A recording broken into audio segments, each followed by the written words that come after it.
Hi, I'm Amanda, and I'm the head of partnerships here at YallaValue. Over the last few weeks, we've been working with a few different agencies to familiarize them with our auction platform. There's been a few reoccurring questions, and I thought it would be a great idea to have Jack, our founder, answer a few of these questions. Hello. So Josh, just jumping right in, how is YallaValue different than Amex Auction? Amex Auction have been here for, must be 20 years now. Yeah, they're very established, particularly for number plates and car auctions.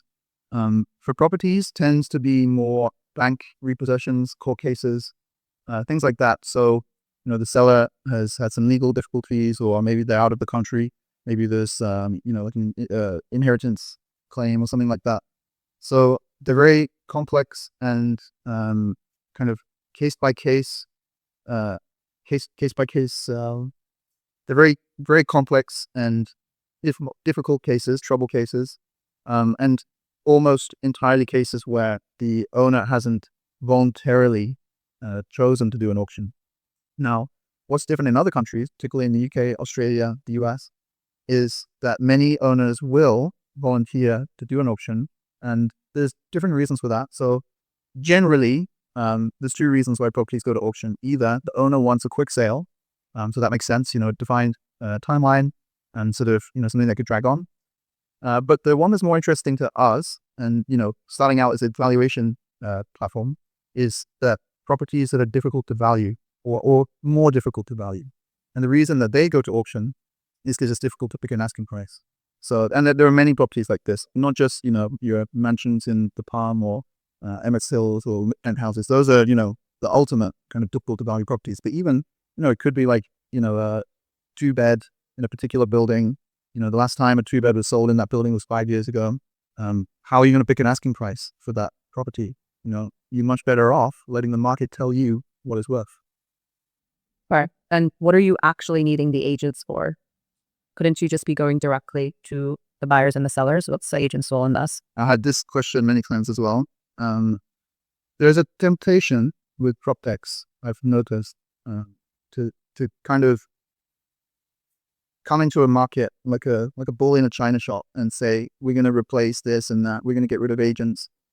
There's a notable example to this, and some very notable bankruptcies and pivots associated with that kind of mindset. The problem is, when you come into a market like this, and that is particularly like Dubai, that's extremely, dominated by relationships and trust and reputation, to come in and just say, we're going to replace that layer entirely. Well, now what? What are you replacing it with? You're going to be the one in between the buyer and seller. I mean, that, to me, that's an agent. You're just now an unlicensed agent. So what have you really changed?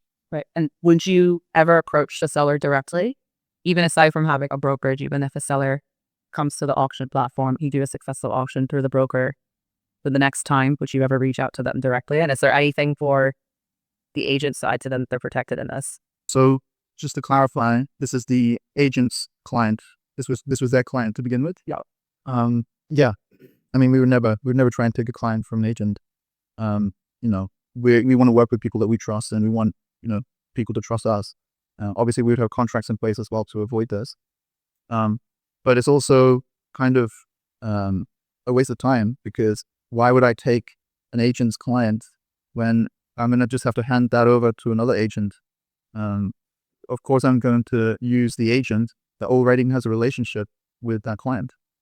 There's a reason why it's their client, and if I'm working with that agent, then as far as I'm concerned, that's that agent's client for life until that client says otherwise. Then yeah, that's the case moving forward. And is there anything legally protecting the agent in this scenario? Yeah, of course, we would have strong contracts in place to protect both sides. But more than that, I think there's no reason why we need to work with absolutely every agency in Dubai. Of course, we all know there are some agencies that are more trustworthy than others. Maybe, I don't know. I want to say something like this, but I need to be careful. Yeah, let's just say there are some agencies that are more established and maybe more reputable than others. Some that have been here for longer, that know the market better, that don't cut as many corners, perhaps. We want to work with agencies that we trust, and of course, we hope that those agencies trust us in return. And what's in it for the agents? Why should they use YallaValue? Keep all your commission and do less work and get a more certain outcome. An auction has a defined timeline, whereas a traditional sale can drag on, and at the last minute, the buyer can change their mind, or it turns out they weren't pre-approved, or there's a whole load of things that can destroy a deal. So if you're an agent and you've got a listing, maybe it's been on the market for a while, maybe the asking price is too high, maybe the client is now suddenly in a bit more of a hurry to sell it, put it to auction, keep all your commission, and get a more definitive outcome. Thanks, Jack. That answers our questions for this week. I will continue working with agencies to get some of their feedback and questions, and maybe we'll have a round 2. Can't wait.